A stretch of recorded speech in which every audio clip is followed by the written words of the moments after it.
10 बार उल्टा चले। सबको प्रणाम। आज गुरु पूर्णिमा है और गुरु पूर्णिमा को दर्शनाष्टमी मनाया जा रहा है।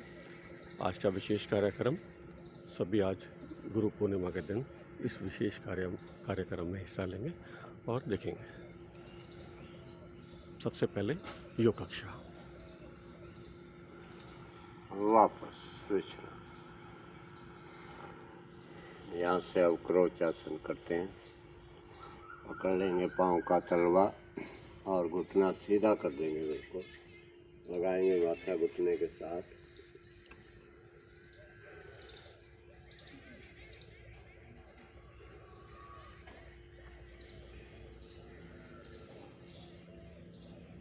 वापस एक क्रिया दूसरी ओर घुटना कर देंगे सीधा, बिल्कुल माथा घुटने के साथ।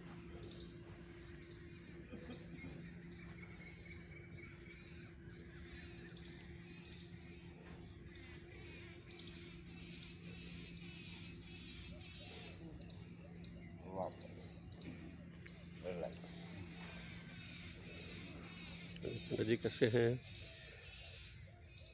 यहाँ से आ जाएंगे, करेंगे बटरफ्लाई आसन। दोनों घुटनों को पृथ्वी के साथ लगाने की कोशिश करें। जंघा के जोड़ों को खोलें।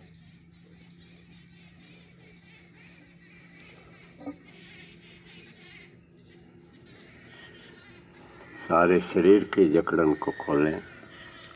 शरीर जकड़ा हुआ नहीं चाहिए हमारा।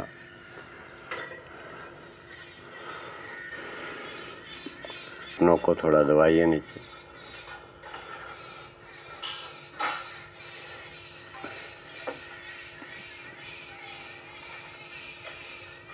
दबा के रखिए नीचे तक। वापस उन्हें दोबारा पाँव के पंजे पकड़िएगा। वापस मुँह सूरज की ओर कर लें और 3 बार दहाड़ेंगे गरारे की आवाज़ करते हुए।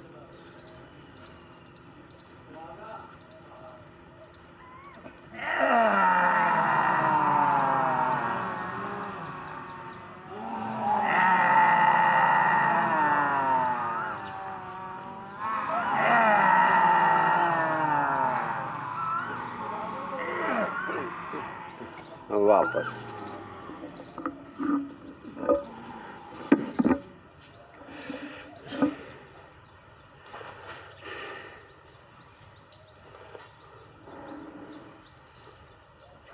थोड़ा सा गले को सला लेंगे अपना।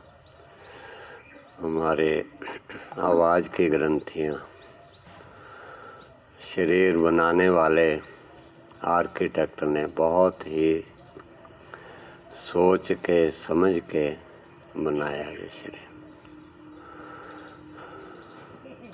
कौन सा अंग कहाँ फिट करे, उसका डिजाइन कैसा हो, उसका फंक्शन कैसा हो, उसको कंट्रोल कौन कौन सा सिस्टम करे, बहुत सोच समझ के बनाया। हमारे आर्किटेक्चर जो चीज़ भी बनाते हैं कुछ दिनों बाद उसको बदल देते हैं। ये ठीक नहीं बने, कुछ इसमें ये कमी रह गई, तो दोबारा बनाएंगे नया नक्शा। फिर हम उनका सुधार करेंगे। फिर कुछ दिन वो चीज़ें चलेंगी, फिर कहेंगे इसमें भी ये कमियां हैं, फिर और बनाएंगे, फिर बदल देंगे। और सदियों तक हम यही करते चले आ रहे। एक भी चीज़ हमारे से ऐसी नहीं बनी जो पूर्ण परफेक्ट हो और ज़्यादा उसमें सुधार की ज़रूरत ना हो। और उस बनाने वाले ने हर चीज़ को ऐसी बनाया, ऐसी बनाया, ऐसी बनाया कि दोबारा उसमें कोई सुधार कभी होए। कोई सोच भी ना सके कि इससे ज़्यादा श्रेष्ठ चीज़ बन सकती है, विचार भी नहीं कर सकता। एक एक शरीर के अंग की रचना ऐसी बना दी। हम सोए पड़े। इतना कीमती सारी दुनिया की दौलत एक तरफ हो, ये जीवन शरीर एक तरफ हो, तब भी सारी दुनिया की दौलत कम है, उसके बदले में ये शरीर और जीवन नहीं मिल सकता। इतना कीमती ईश्वर के पास जो बहुमूल्य से बहुमूल्य वस्तु है वो मानव जीवन है, और वो उसने दे दिया। और देने के बाद भी हमारी शिकायतें हैं, भगवान तूने ये नहीं दिया, ये नहीं दिया, ये नहीं दिया। हम ये भूल गए कि हमने इस जीवन को पा करके किस प्रकार नरक बनाया है। इस जीवन को पा करके खुद अपनी गलतियों का हमें एहसास नहीं। सारी गलतियां भगवान की है। भगवान ने हमें शुगर दे दी, भगवान ने हमारे घुटने खराब कर दिया, भगवान ने हमें कैंसर दे दिया, सारी बीमारियां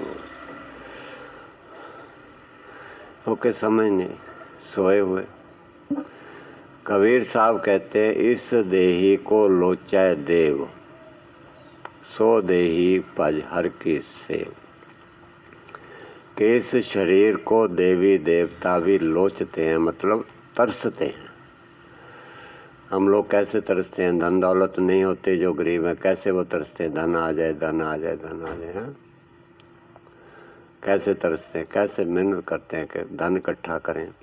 जिसके पास मकान नहीं, कैसे मकान के लिए भागता है। ऐसे ही गुरु महाराज कहते हैं, इस शरीर के जीवन के लिए देवी देवता तरस रहे हैं कि हमें ये मनुष्य जीवन मिले, और हमें मिल गया। अब हम क्या कर रहे हैं? हम क्या कर रहे हैं इस जीवन में? कुछ फायदा उठाया? कुछ नहीं। जो कूड़ कबाड़ इसमें आया सब भरा, जो आया बड़ा सब आया, भर भर के इसको नरक बना लिया। ब्लड प्रेशर, शुगर, घुटने खराब कर लिए, गैस, तेजाब, asthma, sinus, migraine, cancer, heart attack, paralysis, दुनिया भर की बीमारियां बन ली।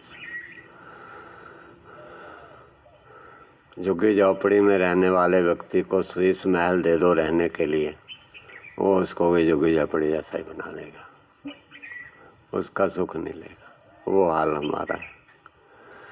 कर्म करने का हमें नहीं पता, क्या कर्म करना है। खाने पीने का हमें नहीं पता। शराब, बीड़ी, सिगरेट, तंबाकू, गुटखे, जर्दे, कूड़ कबाड़, रसगुल्ले, मिठाइयाँ, दुनिया भर की चाय कॉफ़ी भर रहे, पता नहीं, सारा भर भर के गंद भर भर के इसका सत्यानाश कर। इस जीवन को पाकर हम प्रभु की सेवा करनी थी, प्रभु की भक्ति करके जीवन को सफल करके परम आनंद पाना था। वो तो दूर रह गया, परम नरक भोग रहे हैं। इसलिए जब तक समझेंगे नहीं इसकी कीमत और जीवन को सही तरीके से जीना नहीं शुरू करेंगे, तब तक कुछ नहीं मिलने वाला, कुछ भी। ऐसे ही ये जीवन चलेगा। पैसे के बलबूते पर आप सोचो, किसी बड़े अस्पताल के बलबूते लोग इसको ठीक कर लोगे, भूल जाओ, दिमाग से ही निकाल दो। जब भी आप 4 दिन सुख शांति के आनंद के गुजारोगे उस प्रभु कृपा से, और उसकी जो अवस्था इस ब्रह्मांड में प्रभु ने बनाई हुई है, उसके साथ जुड़ करके, उसको अपना करके जीवन में, तब आप स्वस्थ और थोड़ा सुख के ज़िंदगी गुजारो। मोटी बुद्धि से भी अगर आप सोचो, मनुष्य को छोड़ करके जितने ये जीव जंतु पशु पक्षी हैं सब स्वस्थ है। मोटी बुद्धि से भी सोचो, सारे खुशहाल हैं। क्यों? क्योंकि वो इस अवस्था से जुड़े हुए हैं।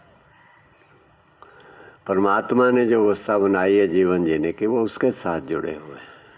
उनको और किसी चीज़ से मतलब नहीं।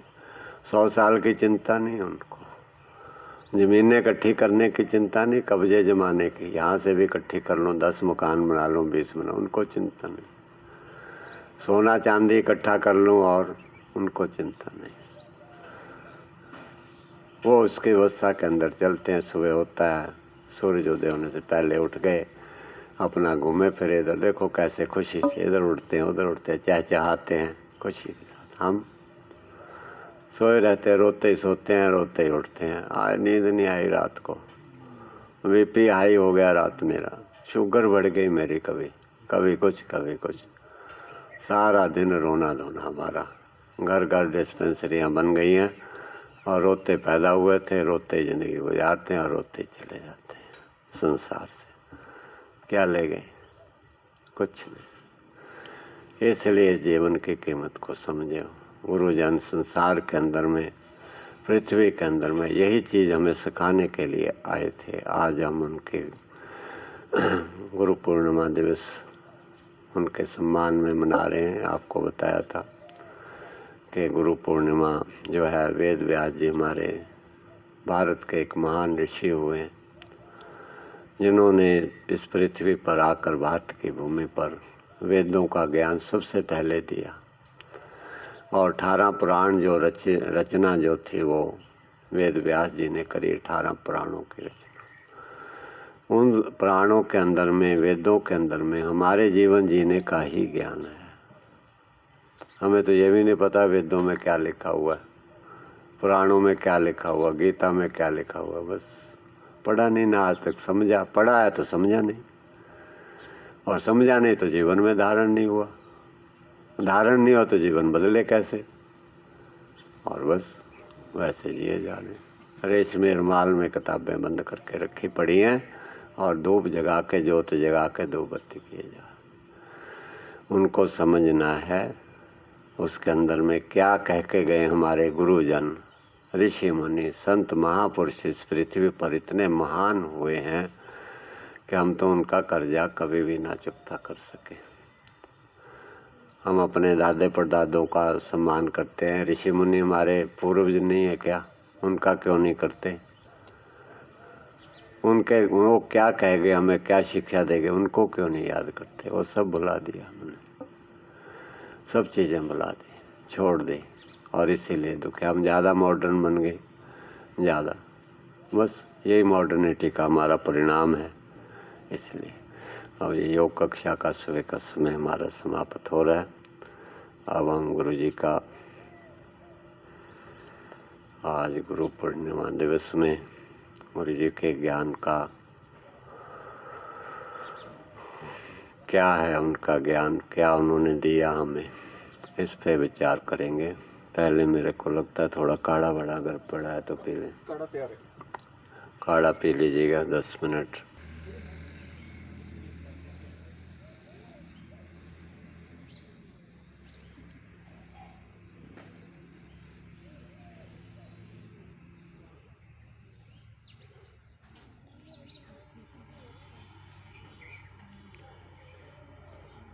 जो प्रश्न हो रहे हैं।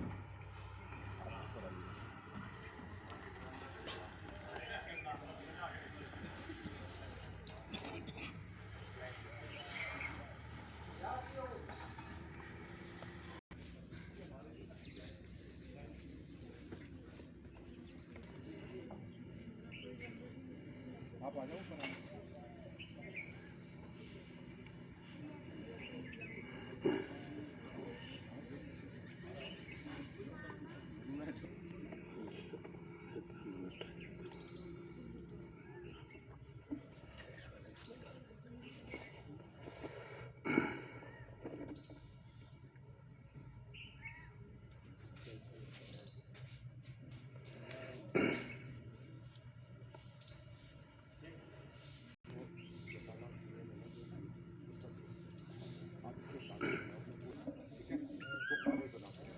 टाइम नहीं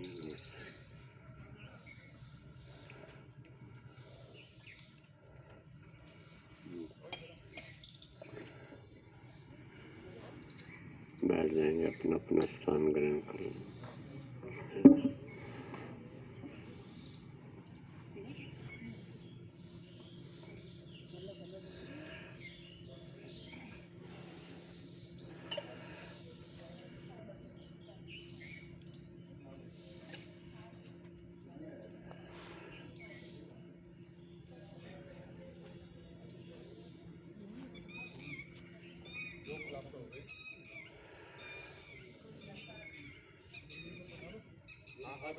स्टेशन गुरु जी को अर्पित कर रहे, गुरु जी को अर्पित कर रहे, गुरु जी को अर्पित, मैं डाल रहा हूँ। गुरु जी को, हाँ गुरु जी को अर्पित कर रहे। बस अर्पित कर दीजिए। हाँ इन्हीं को अर्पित कर रहे, हो गया।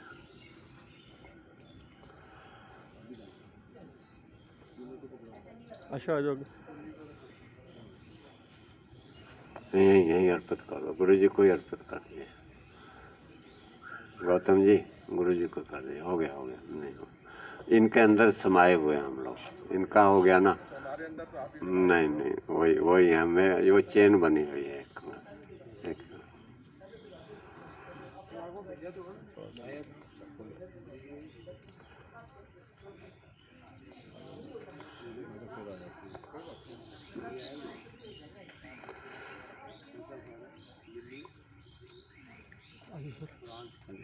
चलो हाँ चलो चलो, फिर मैं भी आना उधर।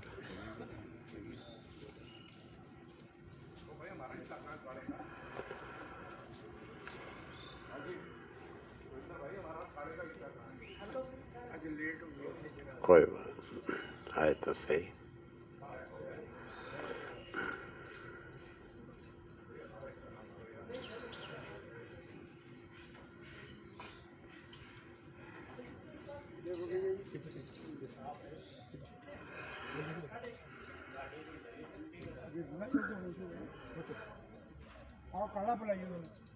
काढ़ा फुलाइए।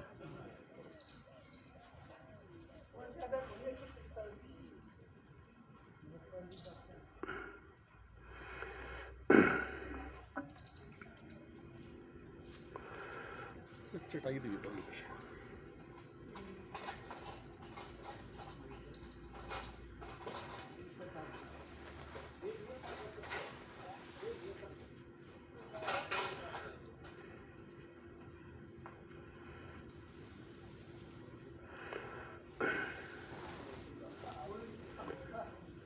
गौतम जी, इसमें जो फल फ्रूट है बांट देना सबको, ठीक है? ये ले जाओ बस। जो फल फ्रूट है निकाल के ना, अब इसके बाद सबसे पहले हमें इस चीज़ को जानना है। संसार के अंदर में बहुत व्यक्ति आए हैं और इस समय हैं भी। हम लोग सबसे एक दूसरे से कुछ ना कुछ सीखते हैं, सबसे। लेकिन सीखने के बाद हमारा जीवन सुखमय नहीं होता। हमारे जीवन में जो आनंद होना चाहिए वो नहीं आता।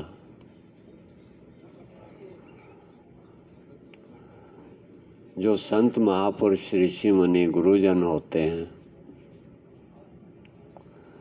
वो उनका महत्व इसलिए होता है कि वो हमें जीवन जीना जो सिखाते हैं, उनके इस विद्या ज्ञान को पा करके हमारा जीवन धन्य हो जाता है। अंतरात्मा हमारी धन्य हो जाती है। खुद ही हम एहसास करते हैं कि मेरा जो पहला जीवन कितना दुखद था और अब मैंने गुरुजनों के इस ज्ञान को पाकर जीवन में धारण करके अब मैं पहले से कितना सुखी और मेरा जीवन आनंदित हो गया है। मैं सभी दुखों कष्टों से मुक्त हो गया हूँ। अंतरात्मा हमारी एहसास करती है तो हम उनके ऋणी हो जाते हैं। तो उनका महत्व, उनका सम्मान हमारे हृदय में विशेष अपने आप बन जाता है। कोई बनाने की किसी को ज़रूरत नहीं होती उनको। संसार में नज़र मार के देखो दुनिया कैसे भटक रही है। अस्पतालों में कोई कहीं किस प्रकार से दुखी है, लेकिन कोई राहत नहीं मिल रही।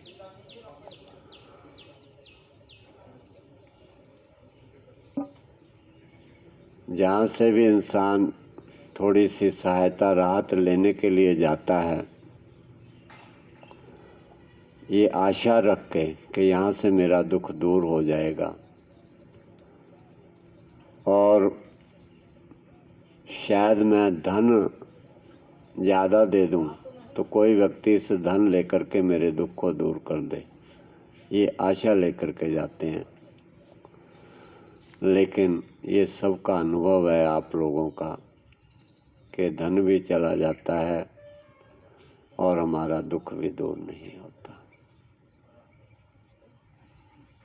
धन भी गया, सारा परिवार दुखी हुआ, तनावग्रस्त हुआ और दुख भी भोगते रहे, फिर भी दुख दूर नहीं हुआ। गुरुजनों के ज्ञान को पाकर के हमारे एक नहीं, दो नहीं, जन्मों जन्मों के हमारे दुख कष्ट दूर हो जाते हैं। हमारा जीवन आनंदित हो जाता है, अंदर से बाग बाग हो जाता है। इतना अंदर में सुकून रहता है कि हमें सारी दुनिया की दौलत मिल गई, पूरी दुनिया की। जब हमारा जीवन बदलता है तो हमारे अंतःकरण में गुरुजनों के प्रति अपने आप सम्मान पैदा होता है, और वो हमसे मांगते भी कुछ नहीं। ये उनकी पहचान होती है गुरुजनों की कि हमसे किसी से वो कुछ नहीं मांगते, ना वो लेते हैं। जो कुछ भी हम अर्पित करते हैं वो लौटा करके हमें किसी न किसी रूप में और कई गुना ज़्यादा बल्कि वो हमें परिवार को ऊपर बरसा देते हैं, पूरी दुनिया में बरसा देते हैं। उनको किसी चीज़ की इच्छा नहीं होती। ये थे हमारे गुरुदेव। आज हम जिनकी गुरु पूर्णिमा मना रहे हैं, पूरा जीवन काल उन्होंने हमें दिया। अगर हम पिछले जीवन पर विचार करें, हम कैसे भटक रहे थे, कैसे भटक रहे थे, कभी कहीं कभी कहीं कभी कहीं, कैसे दुखी थे। और जब से उनके ज्ञान को पाया, उनका संपर्क लिया और उसको जीवन में धारण किया, तो सारे शारीरिक मानसिक आत्मिक सारे कष्ट दूर हो गए। देखा ये वाकई कोई शक्ति है उनके अंदर में, जिसको पा करके हम सब चीज़ों से मुक्त हो गए। और भी बहुत सारी चीज़ें हैं सुख देने वाली। हम सुख दुनिया में ढूंढते हैं, पदार्थों में ढूंढते हैं, लेकिन कितने दिन का सुख है, कहाँ सुखी हैं हम लोग। सब कुछ पा करके भी तो हम सुखी नहीं है दुनिया की चीज़ें। लेकिन गुरुजनों की ये दौलत पाकर, इस विज्ञान के द्वारा हम लोग के जन्मों जन्मों के दुख शरीर कष्ट हमारे दूर हो गए, और आत्मिक जो आनंद हमने पाया, सुकून शांति पाया, उसकी तो कोई कीमत ही नहीं अदा कर। इसलिए हम सर्वस्व अपना उनको अर्पित कर देते हैं, क्योंकि उनसे हमें इस जीवन जीने का समझ आई, इस जीवन का आनंद लिया उनसे हमने। अगर उनका ये ज्ञान हमें ना मिलता तो हम नरक भोग के ऐसे ही दुनियादारों की तरह तड़प तड़प के, जो थोड़ा बहुत धन कमाया था इधर खर्च करके शरीर को इधर से कटवाते थे, कड़पते तड़पते कल्पते भटकते जीवन गुजार करके चले गए होते अभी तक, या ना गए होते तो भोग रहे होते दुख। आज कौन सेवा करता? अब सेवा तो बहुत दूर रह गई। अपने आप को भी हम नहीं संभाल पा रहे हैं। घुटने हमारे ख़त्म हो गए, आँखें हमारी ख़त्म हो गई, लीवर हृदय हमारे ख़त्म हो गए अंदर से, किडनी हमारी ख़त्म होती जा रही है, दिन पर दिन बढ़ते जा रहे हैं किडनियाँ ख़त्म। तो कहाँ इंसान में क्या बचा है? इंसान के जीवन के अंदर में कुछ नहीं, खोखला जीवन, नरक जीवन बना। सो आज हम लोग इसलिए उनको सम्मान विशेष करते हैं। हमारी आंखों में उनके कृतज्ञता के आंसू हैं कि इतनी बड़ी वो दौलत हमें देकर के। हमारे माता पिता हमारे लिए कमाते हैं, हमें मकान बना के दे गए, कार दे गए, कोठी बना के दे गए, बहुत बड़ी धन दौलत छोड़ गए। लेकिन अगर हमें जीवन जीना नहीं आया तो सारी चीज़ें व्यर्थ, सारी चीज़ें किसी काम की नहीं है। गुरुजन जो दौलत दे जाते हैं हमें, वो कुछ भी ना होते हुए हमारे पास थोड़ा सा भी धन होते हुए हम इस जीवन का आनंद लेते हैं, इस जीवन का, और आनंद लेकर के जाते हैं और खुद भी अपना जीवन सफल करते हैं। साथ में संसार देश पूरे विश्व को भी साथ में उठाते हैं, उनको भी ये विद्या ज्ञान आगे बांटते हैं सारे। सो गुरुजन हमारे पिता के समान हैं, और उनके जाने के बाद बच्चों का कर्तव्य है, फर्ज है कि उनके इस ज्ञान को घर घर तक पहुंचाना, जन जन तक। हम सब बच्चे हैं उनके, सब हम बच्चे हैं, आप भी बच्चे हैं, परिवार है हम सब उनका। इसलिए इस विद्या ज्ञान को जन जन तक पहुंचाना है, ताकि हमारे पिता का, पूर्वजों का सम्मान समाज में, देश में, विश्व में बढ़े पूरे। और सारा विश्व जो आज अज्ञान के अंधकार में भटक रहा है, उनके अंदर में ये ज्ञान का प्रकाश हो जाए और उनकी भटकना सबकी समाप्त हो जाए, उनकी भी इधर उधर जाने की, और ये विद्या ज्ञान वो पा करके वो भी सारा खुशहाल हो जाए। और पूरी दुनिया इस बात को देखे कि भारत के अंदर में कितने महान संत हुए हैं, कितना उनके पास गहरा विज्ञान था, जो कि बिना कोई दवाई का उपयोग किए शरीर के सारे दुख दर्द रोग कष्ट सारे दूर हो जाते हैं और जीवन आनंद और खुशियों से भर जाता है। पूरी दुनिया देखे इस बात को। ये छुपा करके रखने वाली चीज़ें नहीं है, बांटने वाली चीज़ें पूरी दुनिया को आज ज़रूरत भी है। आज पूरी दुनिया को ज़रूरत है, इसलिए गुरुजनों के इस विद्या ज्ञान को पूरी दुनिया को बांटना है। अब हम लोग आते हैं उन गुरुजनों के क्या हमें दिया, ध्यान से बैठ करके आज उनकी जो टेप है मेरे पास, उस टेप को ध्यान पूर्वक अंतर्मग्न होकर के एक एक शब्द उनका सुनेंगे, वो क्या देकर गए हमें, और फिर हम उस पर अमल करेंगे सब लोग। सो बिल्कुल प्रभु का, गुरु के ध्यान में, गुरु जी की ऐसे ही पार्कों में जाकर, जगह जगह जाकर गुरु जी इस ज्ञान को बांटते थे। कितना मुश्किल काम है, कितना मुश्किल काम है। कोई मीडिया नहीं, कोई कुछ नहीं, फिर भी सारा जीवन लगे रहे, पूरा जीवन काल अपना लगा दिया। अंतरात्मा से इतना उनके अंदर तीव्र इच्छा थी कि ये दुनिया कैसे बच जाए, कैसे बच जाए ये संसार विनाश की ओर जा रहा है। मैं ये महसूस करता हूँ कि जो आज कोरोना का संकट पूरे विश्व पर, भारत पर, पूरे विश्व पे आया है, शायद परमात्मा ने गुरुजनों को, इनको 70 साल पहले इस संकट से हमें बचाने के लिए भेजा था कि हम इस संकट से बच जाएं। ऐ संसार के लोगों, आप लोग गलत चल रहे हो, विनाश की ओर जा रहे हो, बच जाओ, बच जाओ, आगे बहुत भारी आपका विनाश होने वाला। लेकिन जब संत महात्मा हमारे बीच में होते हैं, हम उस समय उनको पहचान नहीं पाते। उनकी सादगी के कारण वो कोई चमक धमक नहीं रखते अपने अंदर, बिल्कुल धोता कुर्ता, बिल्कुल सादे एकदम, क्योंकि उनको धोखा नहीं देना होता। आप चमक धमक करके लोगों को फंसाना नहीं होता। उनको कोई सुने बात तो ठीक है, ना सुने तो कोई बात। इसलिए हम लोग धोखा खा गए, उनको पहचान नहीं पाए संसार के अंदर। और ऐसा होता है, जब जब भी संत महापुरुष आते हैं तब नहीं पहचान पाते, जाने के बाद हम रोते हैं।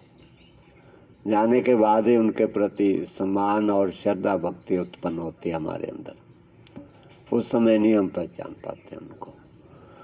चलिए, अब भी अगर हम उनके इस ज्ञान को जीवन में धारण कर लें तो कुछ नहीं बिगड़ा, अब भी कर लें, अब भी हम बच जाएं, खुद और सारे विश्व को बचाएं। इसी में हमारे जीवन की सफलता है। अब ना कि हम लोग अब भी वही कार्य गलतियां करते रहें, खाली ऊपर ऊपर से गुरुजनों का नाम लें और जीवन में धारण ना करें, तो अभी भी हमें कोई लाभ नहीं होने वाला। तो अभी हम लोग गुरु जी के प्रवचन सुनते हैं, वाणी सुनते हैं, ध्यान से बैठ करके सब सुनेंगे वो हमें क्या दे करके गए हैं।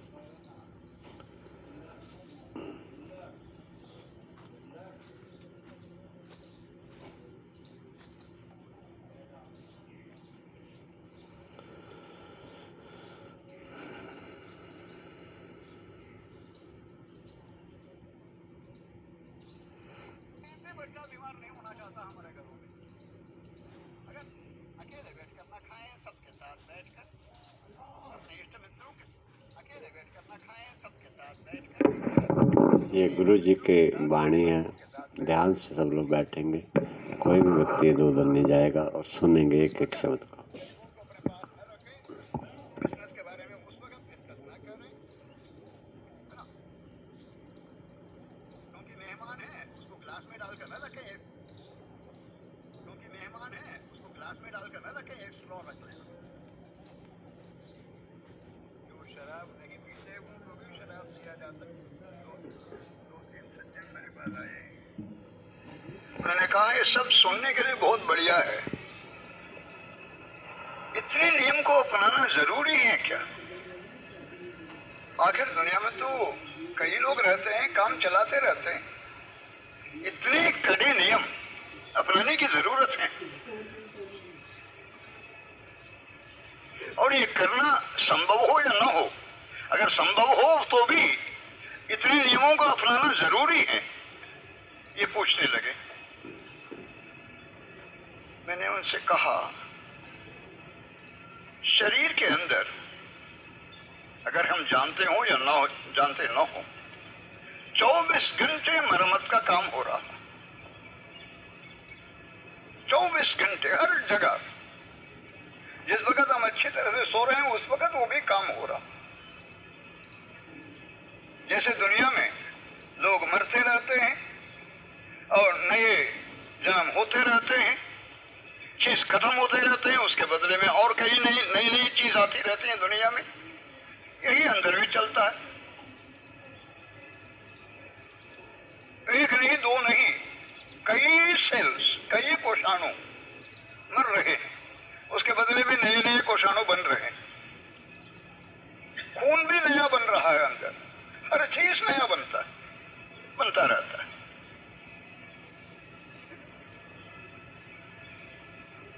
ये जो नई चीज जो बननी है, अगर ये इसकी स्टैंडर्ड अच्छी हो, क्वालिटी अच्छी होना हो, तो हमें सही तरह के मरम्मत के मटेरियल देना है ना? पुराना मकान को खत्म कर दिए, नया मकान बनाना है। अगर अच्छे सीमेंट ना हो, है ना, अच्छी मटेरियल्स ना हो, तो मकान अच्छा नहीं बन सकता।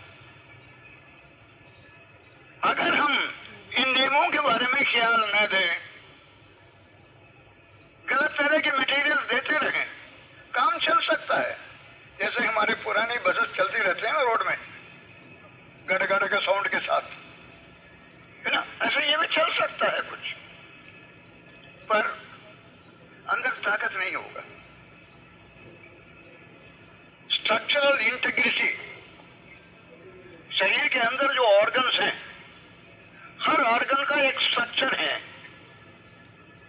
एक बनावट है, वो सही तरह के स्ट्रक्चर के होने चाहिए, है ना। वो अपनी जगह पर रहना है, वो अपने साइज से बढ़ना भी नहीं चाहिए, घटना भी नहीं चाहिए, स्ट्रक्चर ठीक रहना है ना। अगर वो स्ट्रक्चर ठीक रहे तो तभी उससे काम ठीक ढंग से चला सकते हैं। बुढ़ापा क्या है? आखिर कुछ उम्र के बाद बुढ़ापा हर एक को आ जाता है। बुढ़ापा क्या है? अंदर के स्ट्रक्चर कमजोर हो चुका है, अंदर के ऑर्गन्स, हमारी हड्डियां हैं, ये 50 साल के बाद करीब कुछ लोगों में जल्दी भी हो जाता है, कुछ लोगों में वो बहुत नियम को अपनाएं तो देर से भी कुछ देर के बाद हो सकता है। 50 साल के बाद हड्डियां कमजोर हो जाती हैं। कमजोर माने हड्डी वैसे ही दिखाई पड़ता है, उसके अंदर ताकत नहीं है। इसको कहते हैं osteoporosis. The bones become porous. ये हर एक को होता है। ऐसे कई तरह की माने कमजोरी आ जाती है ऑर्गन्स में। आंखों में उतनी ताकत नहीं, उतनी रोशनी नहीं होती, उतनी अच्छी तरह से सुन नहीं पाते, है ना। ईश्वर हमें नोटिस है, दुनिया को छोड़कर जाना है, तैयार हो जाओ, यहां हर वक्त नहीं रह सकते हो, है ना। फिर भी जब तक यहाँ रहना है ठीक ढंग से रहना है। तड़पते तड़पते नहीं रहना है। You should live and not exist. Shri Arvind Ghosh ने वो एक बार कहा था, living is wholeness of being, all else is existence. वो आनंद के साथ पूर्ण स्वस्थ रहना ही दुनिया में जीना है, बाकी सारे अस्तित्व हैं, जीना नहीं।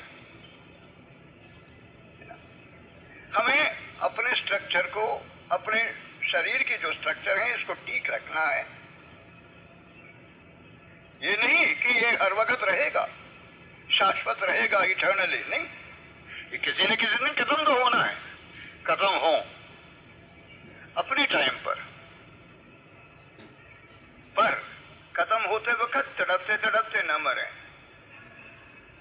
रोते रोते न मरे, खुशी से इसको छोड़कर जाएं।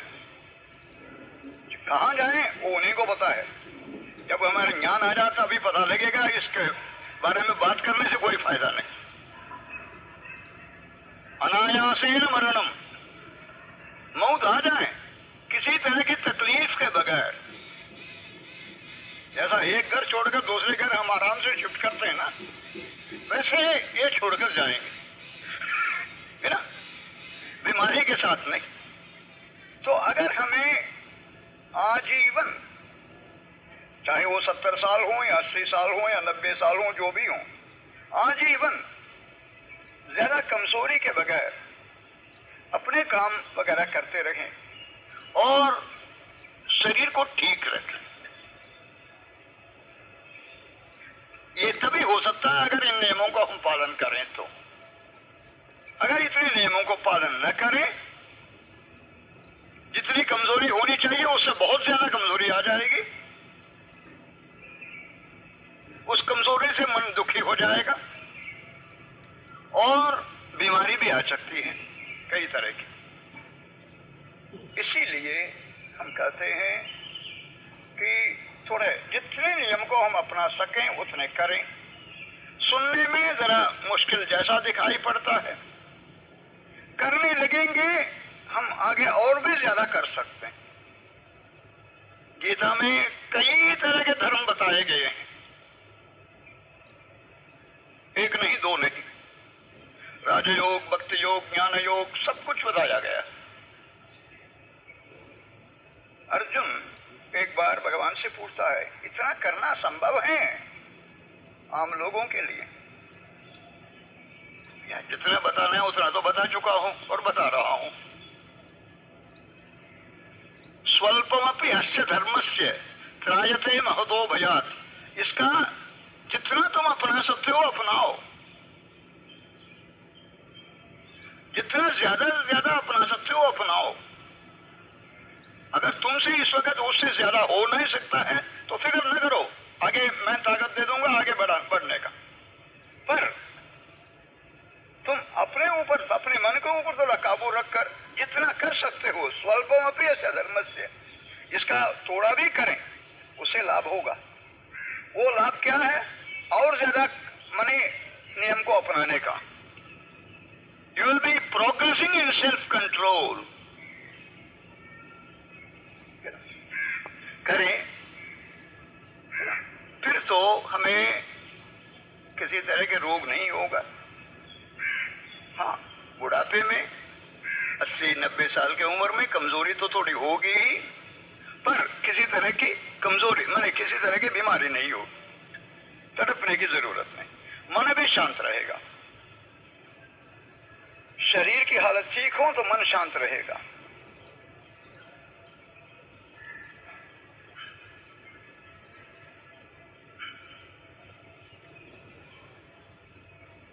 तो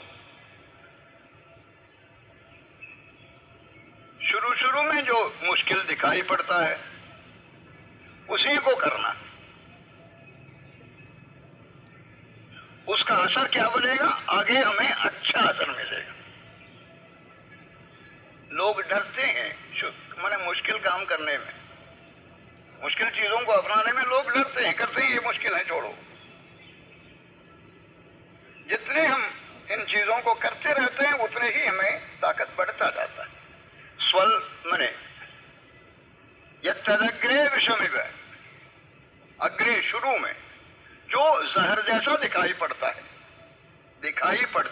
जहर नहीं है। यह तदग्रे विषमेव परिणाम अमृतोपमम, उसका परिणाम क्या है? अमृत है ना। तो नेचर क्योर को करें, दिन ब दिन हमारे ताकत बढ़ता जाएगा। जैसे हम चाहते हैं दुनिया में पैसे बढ़ते जाएं, यहां व्यक्तिगत जीवन में ताकत को बढ़ाना है, शारीरिक और मानसिक ताकत को। माने इससे बढ़ सकता है, इससे बढ़े, ये जो ताकत बढ़ रहा है हमें आध्यात्मिकता में, स्पिरिचुअल साइड में हमें हेल्प करेगा। हम आगे आराम से बढ़ सकते हैं, समझ सकते हैं ना। तो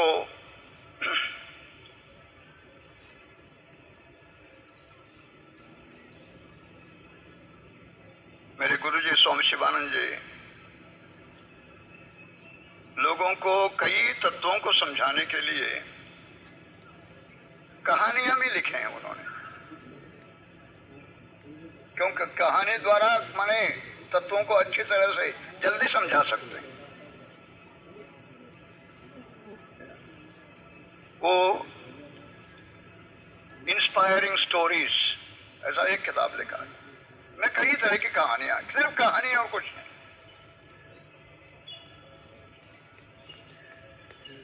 माने लोग यहाँ दुनिया में कीर्तन ज्यादा कर रहे हैं, सत्संग में ज्यादा लाभ कर रहे हैं, माने इसको देखकर शैतान के प्रतिनिधि यहाँ है ना, कहते हैं हर जगह तो हैं, ये अपने मास्टर के पास जाकर, शैतान के पास जाकर कहने लगे सब बिगड़ रहा है हमारा काम, दुनिया में सब लोग मंदिर जा रहे हैं, कीर्तन कर रहे हैं, ये कर रहे हैं, वो कर रहे हैं।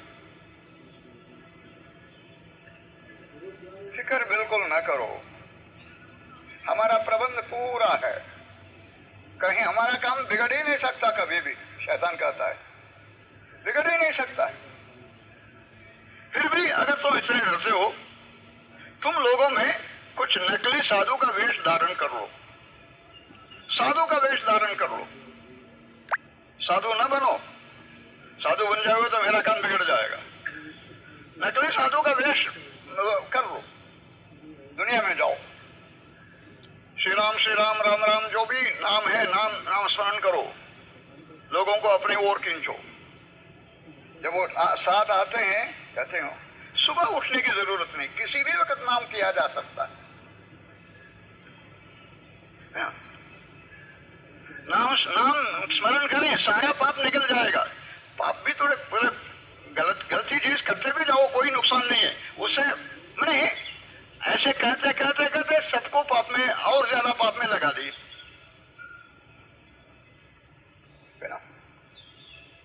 तो ऐसे करने वाले, ऐसे रहने वाले भी कहें, इतने काम करने की जरूरत नहीं, थोड़ा सा माने अपने ऊपर है ना एक्यूप्रेशर कर लो, एक्यूपंक्चर कर लो थोड़ा सा।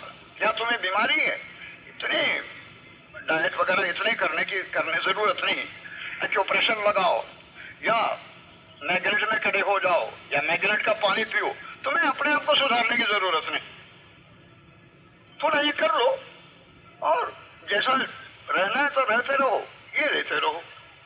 इसमें दवाई नहीं है, इससे कोई आपत्ति नहीं आएगी। ये है शैतान के प्रतिनिधि नकली साधु। नेचर की ओर में जैसे जैसे आप नेचर की ओर सीखते जाते हैं, आपको पता लगेगा कई नेचर की ओर इससे जो इतने टाइट प्रिंसिपल्स नहीं बताते, कहते हैं ज्यादा नहीं खाना, जरा ठीक ढंग से रहो बस, और कभी भूख बहुत कमजोर हो तो थोड़ा फाका रखो, बहुत ज्यादा करने की जरूरत नहीं। हाँ बीमारी है, मैंने मैग्नेटोथेरेपी, रिफ्लेक्सोथेरेपी, या सबसे बढ़िया है वाटर ऑफ लाइफ, जो अपने शरीर से जो पानी निकलता है पेशाब, उसको निकालकर P low, auto urine therapy. ऐसे कहने वाले कई हैं और हो रहा है नेचर क्योर के नाम पर इतना अत्याचार हो रहा है आजकल, है ना? हाँ? बड़े बड़े अस्पताल चल रहे हैं जगह जगह जगह पर,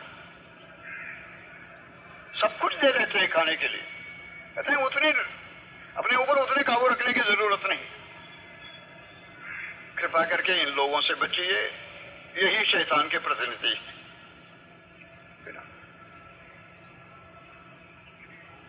तो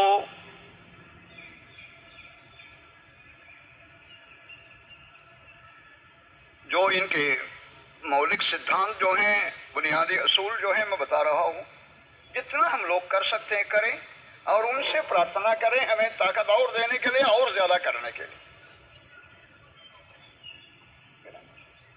तभी हमारा ताकत बचा रहेगा। एक और अंग वगैरह अपने स्ट्रक्चरल इंटीग्रिटी होनी चाहिए, दूसरी ओर फंक्शनल एफिशिएंसी, ताकत होनी चाहिए जिस ताकत के सहारे से ही सारा काम चला सके।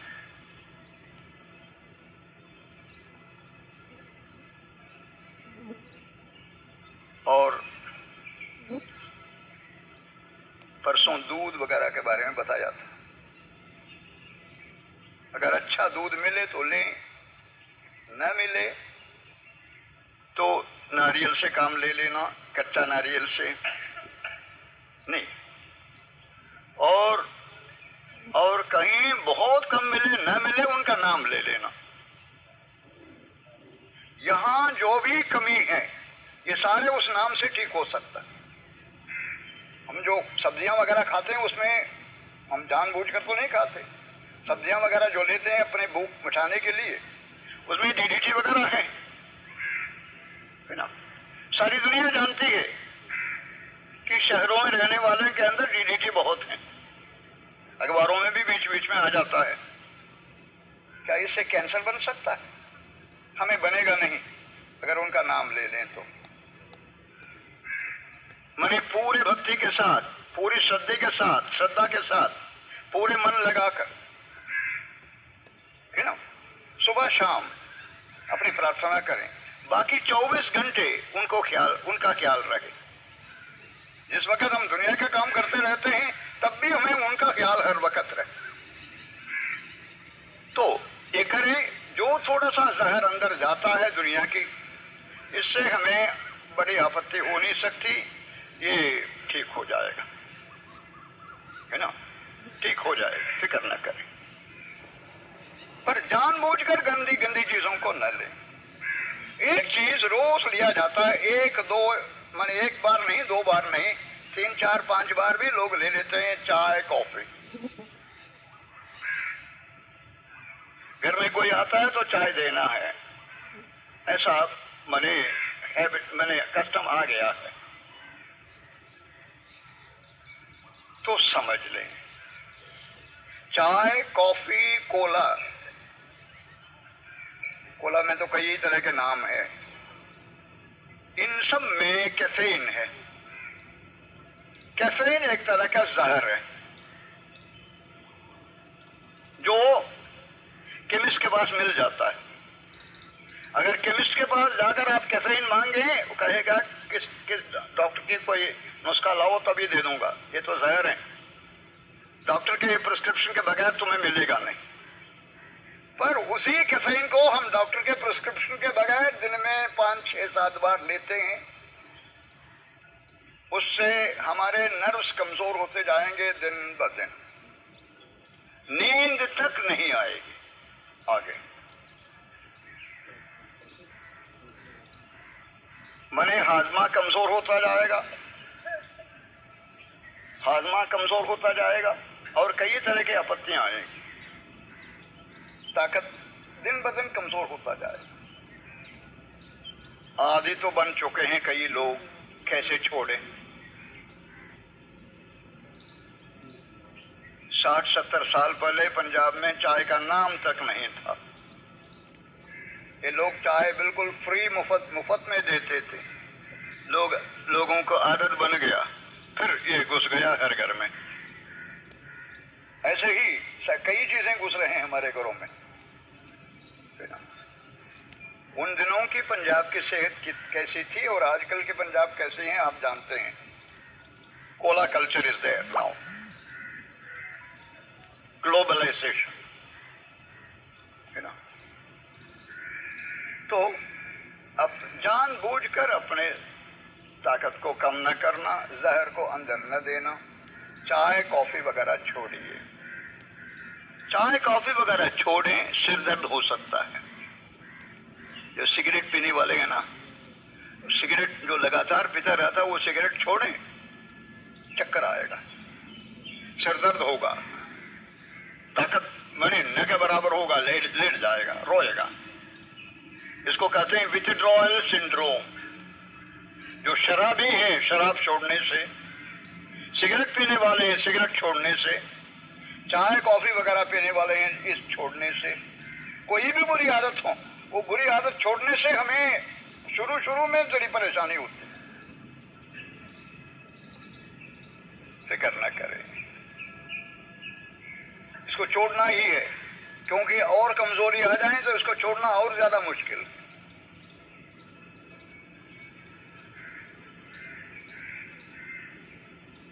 मैं भी दक्षिण के हूं, कॉफी की आदत इतनी ज्यादा थी मेरे अंदर। अब कॉफी चाय वगैरह छोड़कर मैंने 50 साल से ऊपर हो गया। अभी बचपन में मैंने चाय कॉफी वगैरह देते थे घर पे, पीकर आदत बन गया। जब यहाँ नौकरी के लिए आया तब भी क्योंकि पैसा थोड़ा हाथ में था, मैंने कॉफी ज्यादा लेने लगा, आदत बिगड़ गई। स्वामी शिवानंद जी के संपर्क में आया, उन्होंने नेचर क्योर तो बताया नहीं शुरू में। उन्होंने कहा स्पिरिचुअल ग्राउंड से चाय कॉफी वगैरह लेना ये तामसिक है, इससे नुकसान बहुत होगा। छोड़ना चाहा, छोड़ नहीं सकता, बिल्कुल छोड़ नहीं सकता। जितने मैं कोशिश किया उतने ही मैं फेल होता रहा। बड़े बड़े संतों के पास गया, कहीं से हमें मदद नहीं मिली। उनके आश्रमों में चाय देते थे, है ना, चाय कॉफी देते थे। वो कैसा कह सकते हैं चाय छोड़ो, है ना। किताबों में लिखते हैं, उनके किताबों में चाय खराब है, पर उनके आश्रमों में देते थे चाय बिस्कुट वगैरह वगैरह, हर जगह हर आश्रम में चलता है। लक्ष्मण शर्मा जी के पास गया, नमस्कार किया, क्या कोई सलाह की जरूरत है, कुछ बीमारी है? एक ही बीमारी है चाय की। I was hardly 25 years old at that time. एक ही बीमारी है चाय की, मैं कॉफी की, चाय कॉफी दोनों भाई बहन है ना, इसकी ये छूटता नहीं। अगर ये न ले तो सिर दर्द आ जाता है, काम नहीं कर सकता हूं, दफ्तर का काम या दुनिया के काम कर नहीं सकता। इसको कैसे छोड़ें? तुझे इसको छोड़ना नहीं चाहिए, चाय या कॉफी तुझे छोड़ना है। इस तरह रहो ताकि चाय कॉफी तुझे छोड़कर चले जाएं। देखा ये कैसे, ये क्या हो सकता है? सेहत की कमी से तुझे इसकी जरूरत पड़ती है। अंदर नर्व एनर्जी कम है, ताकत कम है, इसीलिए हर घंटे में मैंने 1-2 कप मैंने कॉफी पीना पड़ता है। कमजोरी है तो सुबह उठो, खुली हवा में टहल कर आओ, अपनी पूजा प्राणायाम आसन वगैरह तो कर लो। इसके साथ साथ जो तुम नहीं कर रहे हो इस वक्त, उसने उस वक्त कहा सुबह सैर करो खुली हवा में, पेट की पट्टी लगा लो, आगे बताऊंगा। और अपने भोजन को बदल लो, काफी कच्चे सलाद लो, फ्रेश फ्रूट्स लो, ये बाजार की चीजें खाना वगैरह छोड़ो। जैसे जैसे तेरी सेहत बढ़ती जाती है तो चाय कॉफी तुझे छोड़कर चले जाएगी। ये कहेगा ये आदमी निकम्मा है, इसके पास नहीं रहना है हमें। The only way to give up tea, coffee and tobacco and all other bad habits, अपने जीवन को, भोजन को सुधार लीजिए। जरूर अपना कीर्तन वगैरह करते रहे, वो तो करते रहते हैं पहले ही, पर उसमें भी मन नहीं लगता क्योंकि शरीर ठीक नहीं है। शरीर की हालत ठीक रहे तो उसमें मन अच्छी तरह से लग सकता है। तो भोजन को सुधार लो, अपने हाजमे को ठीक रखो, भोजन को सुधार। बीच में एक दिन में तो हो नहीं सकता। जब कभी चाय कॉफी पीने का या सिगरेट पीने का मन होता है, थोड़ा सा पानी पी लो। It is only a perverted sense of thirst. चंद दिनों के अंदर अंदर अंदर की सफाई हो जाएगी, चाय छूट जाएगी, चाय कॉफी वगैरह छूट जाएगी।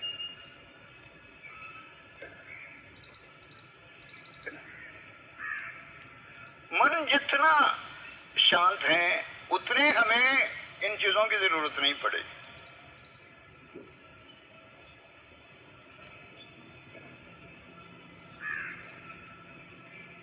तो चाय कॉफी कोला ऐसे आजकल पीने के लिए कई चीजें मिलती हैं, जिसको कहते हैं बेवरेजेस। इन चीजों से दूर रहें। अगर चाहें तो नींबू का रस ले लेना, गुड़ का शक्कर डालकर, कोई अनार का रस लें, गाजर का रस लें, है ना। कुछ अच्छी चीजें लें जिससे खून को माने फायदा हो सके, शरीर को फायदा हो सके। तो ये कर ले।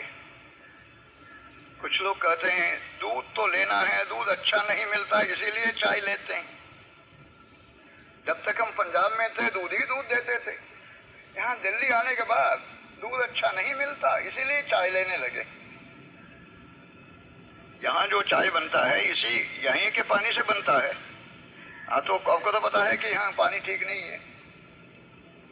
है ना। और इसमें चाय के पत्ते भी डाल देते हैं और वही दूध डालते हैं जिसको आप खंडन करते हैं। क्या ये चाय माने दूध से भी कैसा बढ़िया हो सकता है? Take something really useful.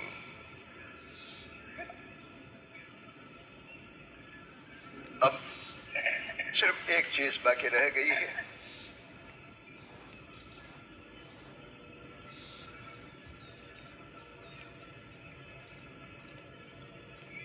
जो दुनिया में जो दुष्प्रचार हो रहा है जिसके बारे में, मीट ईटिंग, गोश्त अंडा वगैरह खाने से ताकत बहुत मिलेगा, ये दुष्प्रचार हर जगह हो रहा है ना। रेडियो से, टेलीविजन से, जगह से, मैंने अखबारों में तो अक्सर आते रहते हैं, है ना। जो शराब नहीं पीते उनको भी शराब दिया जाता है आजकल टॉनिक्स की दूर से। कई टॉनिक मिलते हैं, टॉनिक्स जिसको लोग दवाई नहीं समझते, उसके अंदर भी शराब है। उसी से थोड़ा चाबुक मिल जाता है अंदर, उससे उसको कहते हैं हाँ मैंने टॉनिक लिया, ताकत मिल गया, ताकत मिल गया। जो शराब पीना नहीं चाहते उनको भी शराब दिया जाता है इनके दवाइयों से। इनकी सारी दवाइयां नुकसान देने वाला है किसी न किसी शक्ल में। और क्या मांस अंडे मछली वगैरह इनकी जरूरत है क्या मानव के लिए? ये जरा वैज्ञानिक ढंग से समझाना है।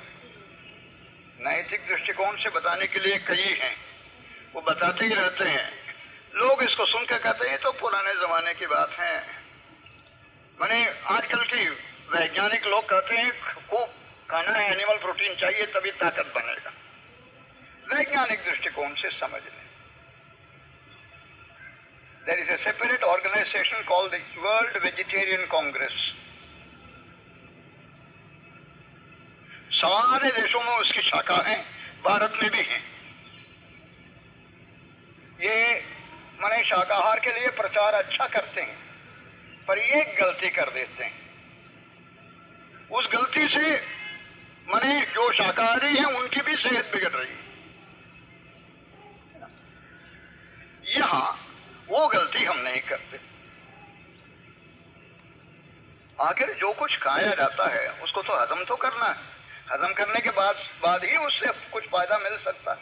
अगर हजम न करें तो जितने अच्छे से भी अच्छे खुराक हो, अब बादाम लीजिए, काजू लीजिए, पिस्ता लीजिए, आप हजम न कर सकते तो उसको कोई फायदा तो नहीं है। दुनिया में दो प्रकार के प्राणी हैं, मानव के अलावा कई जंतु हैं, जीव जंतु हैं। दो प्रकार के प्राणी हैं। एक प्राणी है जो जिनका माने प्रकृति के नियम के अनुसार माने जानवरों को मारकर ही उनका गोश्त खाना है। शेर हैं, बाघ हैं, ऐसे कई हैं। इधर अपने भोजन के लिए दूसरे जानवरों को मारकर उसका खा लेते हैं। कई जानवर हैं जो घास, पौधे, इन चीजों को ही खाते रहते हैं। उनके सामने मांस रखें तो खाएंगे नहीं। एक को कहते हैं कॉर्निवोरस, जो मांस खाने वाले हैं। एक कहते हैं हेर्बिवोरस, मानव दोनों को खा लेता है, इसीलिए उसको कहते हैं ओमनिवोरस। मानव का शरीर की बनावट तो हर एक में है, हर प्राणी में है। मानव के शरीर की बनावट, ये के बारे में थोड़ा आगे बता दूंगा। यहां जो ईसोफेगस है, खाना खाने के बाद गले से जो अंदर जाता है, ये जो एक नली है, इस नली में खुराक रह नहीं सकता। अगर यहां खुराक रह जाए हम मर जाएंगे। खुराक रह नहीं सकता, यहां आसमा भी होता नहीं। इसके बिल्कुल नीचे एक छोटे से तैला है, स्टमक कहते हैं, है ना, और मैदा कहते हैं या आमाशय कहते हैं या कुछ कहते हैं। स्टमक यहाँ काफी काम होता है। इसके अंदर डाइजेस्टिव जूसेस, गैस्ट्रिक जूस वगैरह आता है, उसकी सहारे से हम कुछ हाजमे का काम करते हैं। यह भी बिल्कुल छोटा है। किसी जानवर में भी स्टमक बहुत लंबा नहीं है। ये स्टमक के फौरन बाद एक लंबी नाली है, एक लंबी नली है, वो है स्मॉल इंटेस्टाइन्स। ये हर एक के अंदर है, हर जानवर में एक है। और यहाँ हाजमा खत्म हो जाता है। बड़ी आंत है, बड़ी आंत का एक ही काम है, मल को निकालकर बाहर फेंकना। यहां तो कोई हाजमा नहीं होता। मैदा तो छोटा है सबका, कंपेयर नहीं कर सकते। इसकी मैदा बड़ा है, इसके कम है, इसीलिए ऐसा कह नहीं कर सकते। बड़ी आंत को तो एक ही काम है, मल को निकालना। इसीलिए छोटी आंत जो है ना, इसको माने साइंटिस्ट ने ले लिए। अच्छा, मांसाहारी जानवरों में ये कितना लंबा है, लंबाई को माने उन्होंने नापा। पर एक आपत्ति आई, और ये जो शाकाहारी जानवरों में ये कितना लंबा है नापा। एक बड़ी आपत्ति आ गई। बिल्ली तो इतनी छोटी है, हाथी तो इतना बड़ा है, लंबाई में फर्क होगा ही, है ना। और चूहा है, इतनी बहुत छोटी है। इसका कैसे हम कंपेयर कैसे करें? उन्होंने इस लंबाई को लेकर, इस लंबाई को, ये जो दड़ जो है ना, ट्रंक, इसकी लंबाई से देखने लगे इससे कितना गुना ज्यादा है।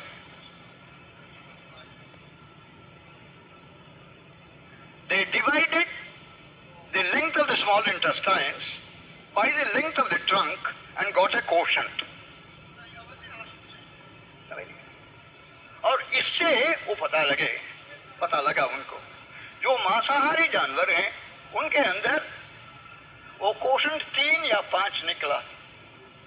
दर्द कितना था, उससे 3 या 5 गुने से ज्यादा अंदर छोटी आंत नहीं थी। ये शाकाहारी जानवरों में ये 20-22 तक माने निकला है।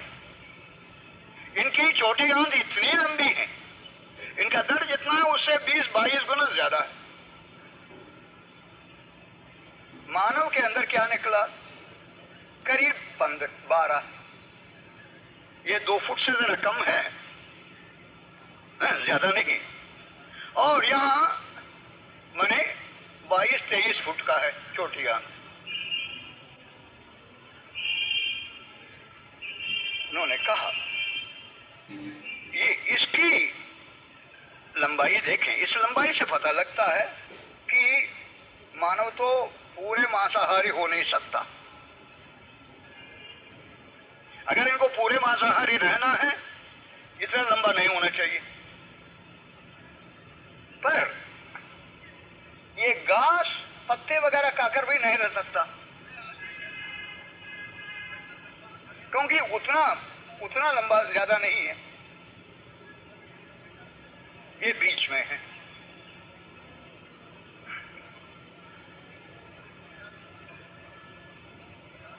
बीच में है माने मतलब ये नहीं कि थोड़ा मांस लें थोड़ा ये लें, ऐसा नहीं। मांस को ये हजम नहीं कर सकता। आगे बताता हूं। मैदे के अंदर जो गैस्ट्रिक जूस जो आता है, गैस्ट्रिक रस जो आता है, इसमें कई तत्व मिले हुए हैं। एक है हाइड्रोक्लोरिक एसिड। ये हाइड्रोक्लोरिक एसिड ये मांसाहारी जानवरों में बहुत ज्यादा आता है और बिल्कुल शाकाहारी जानवर में न के बराबर होता है। हमारे अंदर बीच का है थोड़ा सा। हमारे अंदर जितने गैस्ट्रिक मेरे ये जो हाइड्रोक्लोरिक एसिड जितना आता है, इससे 10 गुना ज्यादा मांसाहारी जानवरों में आता है। क्यों? उनको तो प्रोटीन बहुत ज्यादा खाना पड़ता है। उतने प्रोटीन को हजम करने के लिए हाइड्रोक्लोरिक एसिड ज्यादा चाहिए। और वो जो प्रोटीन्स हैं कॉम्प्लिकेटेड प्रोटीन्स, जटिल हैं, मैंने आसान से पच नहीं सकते। और बिल्कुल शाकाहारी जानवर में प्रोटीन है, बहुत आसानी से हजम हो सकते हैं, थोड़ा है, ज्यादा जरूरी नहीं है उनका, इसलिए बहुत कम हाइड्रोक्लोरिक एसिड आता है। यहां हम बीच में, मतलब क्या है, हम माने मांस अंडा मछली वगैरह लें, उसके अंदर जो प्रोटीन है वो उसको हजम नहीं कर सकते। हजम न कर सकते हैं तो क्या बनेगा? गैस बनेगी, बलगम बनेगा, बीमारी बनेगी। इसको छोड़िए। मुंह को ले लीजिए। मुंह में एक लार आता है, सलाइवा। लार का क्या काम है? जो हम निशासे वाली चीज, जो स्टार्ची फूड जो लेते हैं, उसको अच्छी तरह से चबा कर लार के साथ मिलाकर यही आसमा शुरू हो जाता है। जब लार वो निशासे वाली चीजों के संपर्क में आता है, काम शुरू हो जाता है हाजमे का काम, है ना। जो उसके अंदर जो स्टार्च है उसको शुगर बनाकर एक सही तरह का शुगर, ये जो बाहर की शुगर है वो नहीं, शुगर बनाकर खून को देना है। शाकाहारी जानवरों में सलाइवा बहुत आता है। मांसाहारी जानवर में सलाइवा आता तो है, उसमें वो टायलिन नहीं होता, वो माने ये जो उसको स्टार्च को हजम करने की जरूरत ही नहीं है। क्यों? स्टार्च न के बराबर है उसमें। हमारे मुंह में थोड़ा सा टायलिन जरूर आता है, स्टार्च को हजम करने के लिए प्रबंध है। इससे भी माने ये पता लगता है कि हम शाकाहारी जानवरों की ओर हैं, मांसाहारी जानवरों के ओर नहीं, है ना। शाकाहारी जानवरों में, है ना, जितने भी दांत हैं, माने चीज को लेकर चबा कर आराम से खाने के लिए दांत हैं। और मांसाहारी जानवरों में इतने चबाकर खाने की जरूरत नहीं।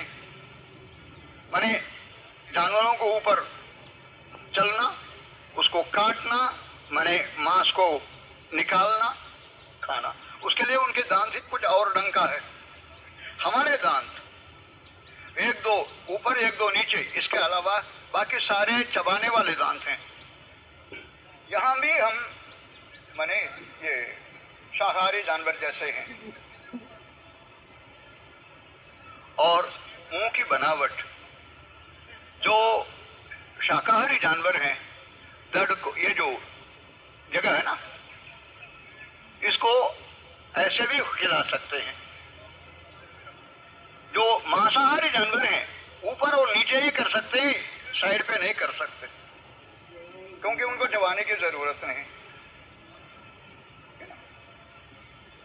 और बड़ी आंत, मांसाहारी जानवर में बड़ी आंत बहुत छोटी है, बहुत छोटी।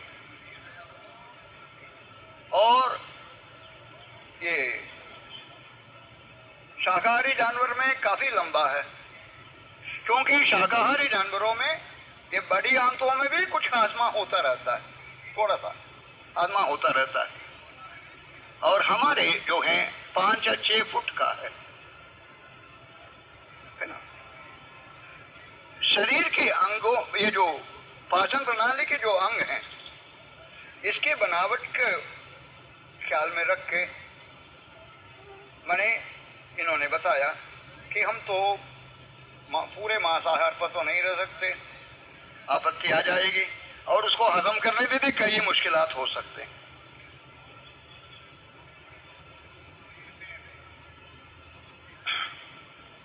शाकाहारी जानवर सब तरह के फल, सब तरह की सब्जी वगैरह खाते नहीं। दुनिया में तो सब कुछ है, वो खाते नहीं, उनके सामने रखें तो भी खाएगा नहीं। वो सिर्फ पत्ते लेंगे, सब तरह के पत्ते लेंगे और घास वगैरह लेंगे, है ना। हमारा शरीर की बनावट इस तरह बना हुआ है, सब्जी, फल और नट्स, माने नट्स जैसे मूंगफली वगैरह वगैरह, इसको हजम करने के लिए हमारा शरीर बना। थोड़े अनाज ले सकते हैं, अनाज ज्यादा लेने की कोशिश करें, फिर सब्जी फल वगैरह कम हो जाएगा, फिर भोजन असंतुलित हो जाएगा, अनबैलेंस हो जाएगा, सेहत बन नहीं सकती।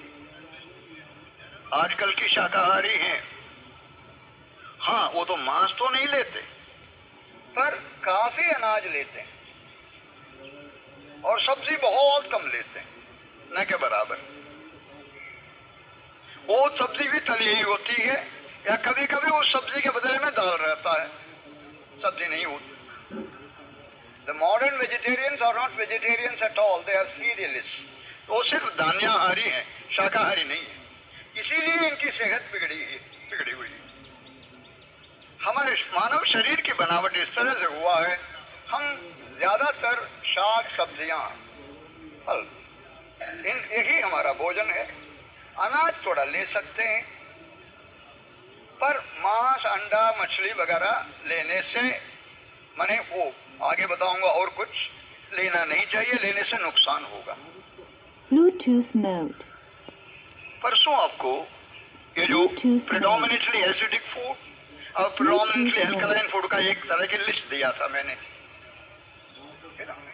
जितने भी शाकाहारी भोजन है, ये सारे करीब करीब अल्कलाइन है।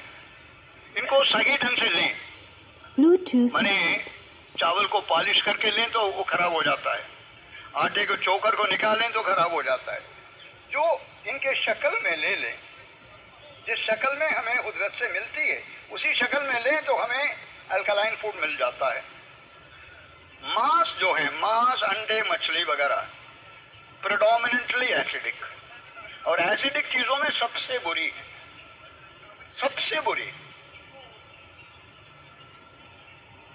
क्योंकि इससे एसिडिटी ज्यादा बनती है, हमारे हाजमा बिगड़ता जाएगा दिन ब दिन, और कई तरह के ये हजम भी नहीं कर सकते। Bluetooth mode. जो हजम कर सकते हैं, जिनके अंदर थोड़ा ताकत है, उनको भी एसिड बनेगा, नुकसान होगा।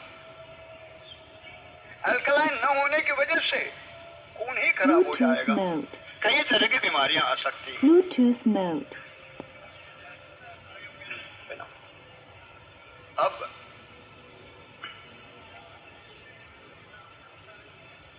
और भी कुछ हैं। लोग कहते हैं इसमें प्रोटीन है, अच्छा प्रोटीन है, ले लो। आपके इन्वेस्टिगेशन से पता लगता है कि प्रोटीन है, पर जिस तरह हम लोग मांसाहारी लोग मांसाहार को खाते हैं, उसमें प्रोटीन है? मैं पूछ रहा हूं। जानवर को मारकर फौरन अब हम खा लेते हैं, फौरन, जैसे शेर बाघ वगैरह खाते हैं। Bluetooth mode. कहीं कोई मुर्दा कोई जानवर हो, शेर या बाघ उसको खाएगा नहीं, वो अपने आप मारकर खाना है उसको, मैं और किसी को लेगा नहीं, ताजा न हो तो लेगा नहीं।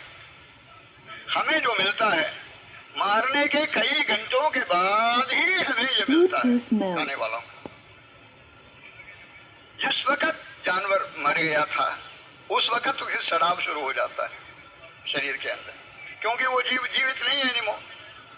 जिस वक्त वो उसको मारे थे उस वक्त से उसके शरीर में सड़ाव आ जाता है। ये सड़ाव जितनी देर लगता है उतनी देर सड़ता जाता है। Bluetooth mode. और जो ये खा रहा है नॉन वेजिटेरियन, खाते वक्त ही वो बिल्कुल सड़ा हुआ खा रखा है। Bluetooth mode. क्या सड़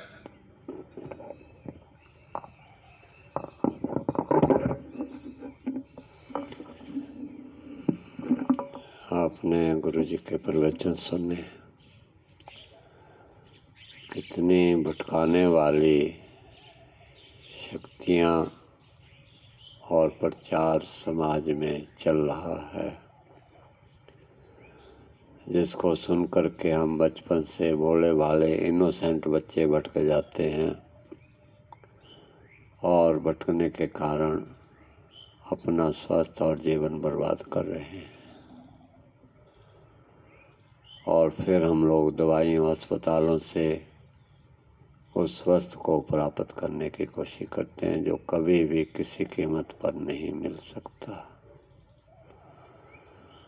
इसलिए हमें गुरुजनों, संतों, महापुरुषों के इस ज्ञान को समझ के सुनकर ध्यान पूर्वक बहुत जीवन में धारण करना है और शैतानी विनाशकारी शक्तियों से बचना है। कदम कदम पर संसार में धोखा है,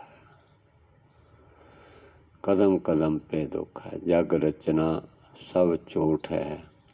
गुरु महाराज ने कई जगह गुरबाणी के अंदर में भी लिखा है, बाबा जग रचना तो माया रचना तो अंधे नाम विसारिया ना तिस ए ना ओ।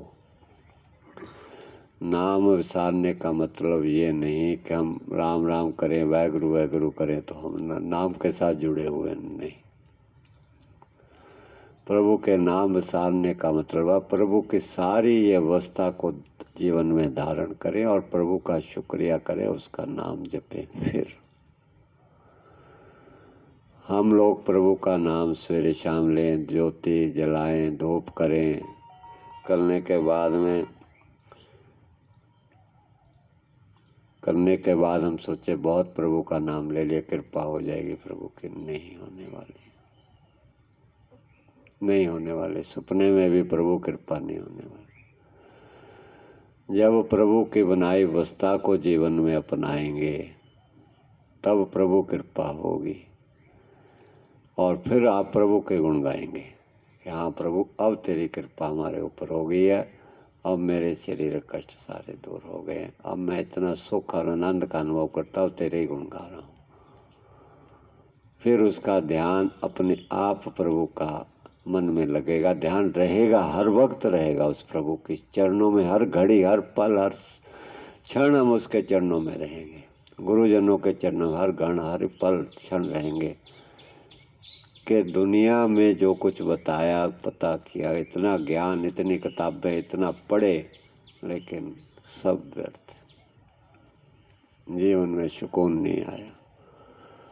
इसीलिए कहते हैं पोथी पढ़ पढ़ जग मुआ, पंडित भयो ना कोय, ढाई अक्षर प्रेम का पढ़े सो पंडित होए। किताबी ज्ञान कुछ और चीज है, गुरु ज्ञान कुछ और चीज है। जो गुरु ज्ञान है वो किताबों में लिखा हुआ हो सकता है, लेकिन उसको समझ आकर के जीवन में धारण करने में मुश्किल पड़ती है। उसका भाव अर्थ समझने में वो तभी समझ में आता है अगर वो समझाएं तो। और हम शरण में जाकर अपनी अकल बुद्धि चतुराई को त्याग कर हम सीखें, तब हमारे अंदर वो प्रकट होगा। तब ये अज्ञानता का अंधकार, ब्रह्मों का अंधकार, अंधेरा जो वो मिटेगा। फिर हमारे भ्रम खत्म होंगे, दुख नष्ट सारे खत्म हो जाएंगे। फिर हम सोचें अब हमें समझ आई है जीवन जीने की, पहले तो हमने नरक ही होगा।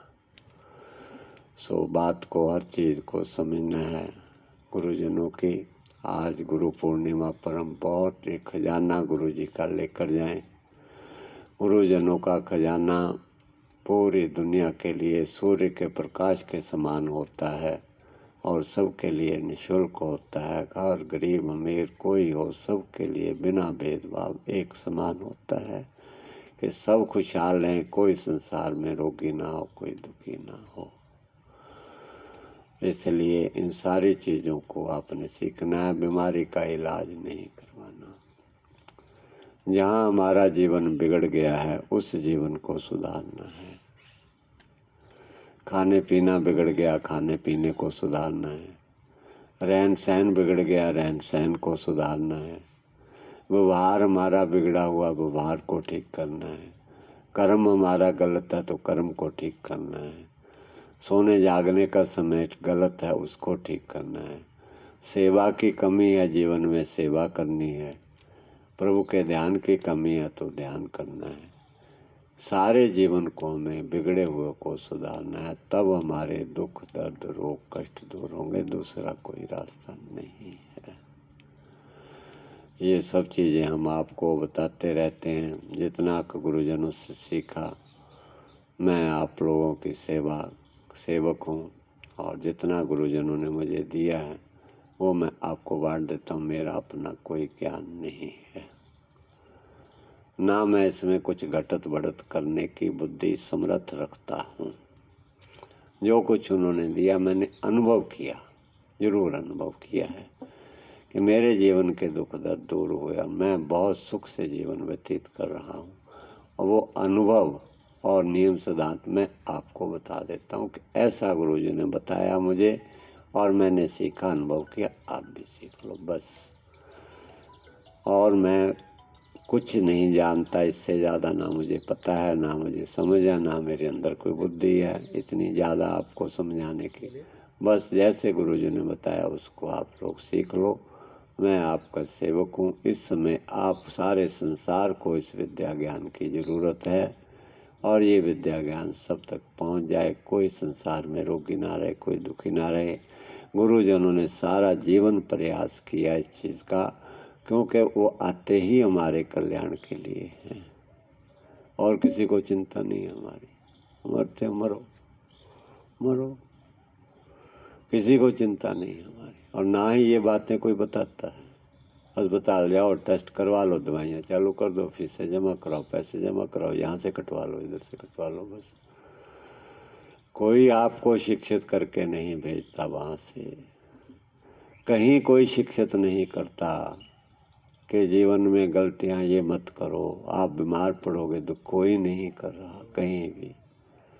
ये केवल संत महापुरुष संसार में परमात्मा ने जिनको भेजा वही करते, उनकी ड्यूटी लगा रखी है हमें बचाने के लिए।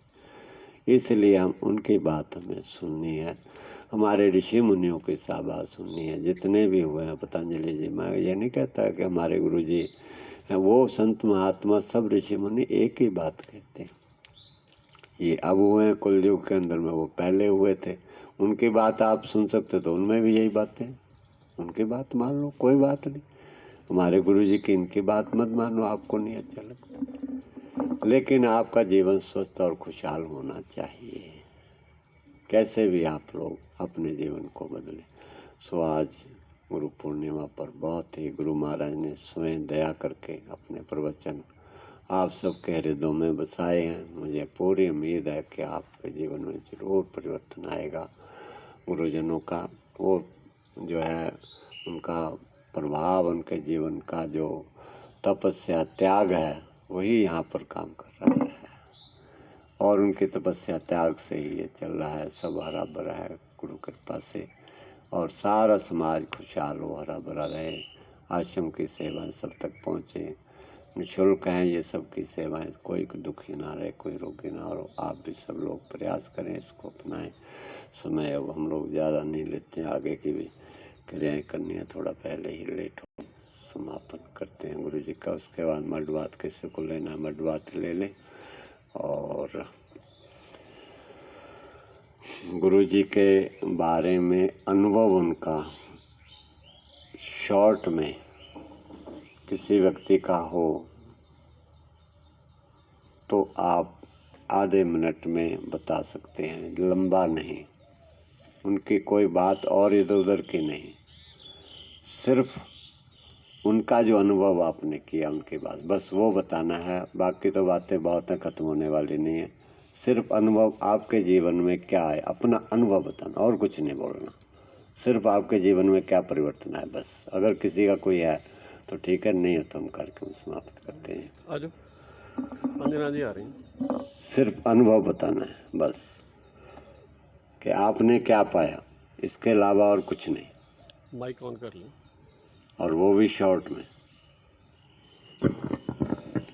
प्रणाम गुरुजी, सभी को प्रणाम, सभी भाई बहनों को। सबसे पहले मैं गुरु को नमन करूंगी। गुरुर्ब्रह्मा गुरुर्विष्णु गुरुर्देवो महेश्वरः गुरुर् साक्षात् परब्रह्म तस्मै श्री गुरुवे नमः। तस्मै श्री गुरुवे नमः। तस्मै श्री गुरुवे नमः। हमारे परम पूज्य जो शेषाद्री स्वामीनाथन जी, जिनकी असीम कृपा हमारे आश्रम में बरस रही है और जो मैं स्वयं अनुभव करती हूँ कि हमारे आश्रम में जो संडे के संडे प्रोग्राम होते हैं, उनकी दया, उनकी कृपा, उनका जो एक साधक बनकर उन्होंने जीवन जिया, उन्होंने अपने जीवन को, अपने फिजिकली शरीर को, इंटेलेक्चुअली, मेंटली, स्पिरिचुअली अपने जीवन को साधा। उनकी जो साधना की जो वाइब्रेशंस हैं वो यहाँ पर परिपूर्ण रूप से यहाँ देखने को मिलते हैं। आप सभी भी यहाँ जब आते हैं तो देखते हैं कि यहाँ का वातावरण जो है उनके साधना के वाइब्रेशन से गुंजायमान हो रहा होता है। तो उन्होंने जो जीवन जिया यहाँ पर हम उसे परिपूर्ण होता हुआ देख रहे हैं। हमारे गुरुदेव जी जो उनके शिष्य हैं, हमारे स्वामी शेषाद्रीनाथ स्वामीनाथन जी के, इस सत्संग में जो यहाँ प्रचार किया जा रहा है उन्हीं की दया ही यहाँ बरस रही है। तो उनका मैं 2 शब्द उनके बारे में कहना चाहूँगी। अनुभव बताओ, आपको क्या मिला? मेरा अनुभव यही है कि जब हम इस प्राकृतिक वातावरण में यहाँ एंटर होते हैं इस सत्संग में, तो यहाँ हमारे ऊपर जो असीम कृपा, उनकी असीम वातावरण में, इस वातावरण में असीम कृपा बरस रही होती है, तो हमारे जो विचार भंग नहीं होते। इधर उधर कहीं भी जो भी मनुष्य यहाँ पर आता है, यहाँ इस गेट में जब वो एंटर करता है तो वो यह अनुभव करता है। स्वयं पेशेंट यहाँ आकर बताते हैं कि जैसे ही हम यहाँ एंटर हुए इस गेट के अंदर, तो हमें एक अलग ही अनुभव प्राप्त हुआ। वे कहते हैं कि हमारी जो बीमारियां हैं वो स्वयं ऐसे लगता है, ऐसा अनुभव होता है कि ख़त्म होती जा रही हैं, स्वयं नष्ट होती जा रही हैं। और जब यहाँ पर आकर वे शुरू करते हैं, इलाज शुरू करते हैं, तो अपने आप को बहुत 1 हफ्ते के अंदर अंदर, 10 दिन के अंदर अंदर अपने आप को चेंज होता हुआ पाते हैं। तो मैं भी उनकी जो ये उम्मीदें हैं जो हमें देखने को मिलती हैं, हमें भी प्रसन्नता मिलती है कि यहाँ के वातावरण में वे स्वयं एकायमान हो जाते हैं इस वातावरण में, और यहाँ के सत्संग में अपने आप को प्रसन्नता फील करते हैं। तो यहाँ गुरुदेव की शरण में आकर, इस प्राकृतिक वातावरण में आकर आप सभी भी संडे के संडे मोस्टली 90% लोग जो हैं वो आते हैं यहाँ पर। कुछ ही लोग हैं जो पहली बार या दूसरी बार आ रहे हैं, तो वे भी स्वयं अनुभव करते हैं, हमें बताते हैं आकर कि यहाँ एक ऐसी शक्ति काम कर रही है, दिव्य शक्ति काम कर रही है, गुरु जी की असीम कृपा काम कर रही है, जिसे हम अंदरूनी वातावरण से जब हम जुड़ते हैं, इंटरनली जुड़ते हैं, तो इंटरनली जब हम जुड़ते हैं तो उस शक्ति को हम अनुभव कर सकते हैं। तो मैं उनकी जो कृपा यहाँ बरस रही है उसके लिए मैं उनका धन्यवाद करती हूँ, और हम यहाँ आकर स्वयं उस शक्ति को महसूस करते हैं, उसका अनुभव करते हैं। मैं गुरु जी का शत शत प्रणाम करती हूँ, शत शत प्रणाम करती हूँ, शत शत प्रणाम करती हूँ।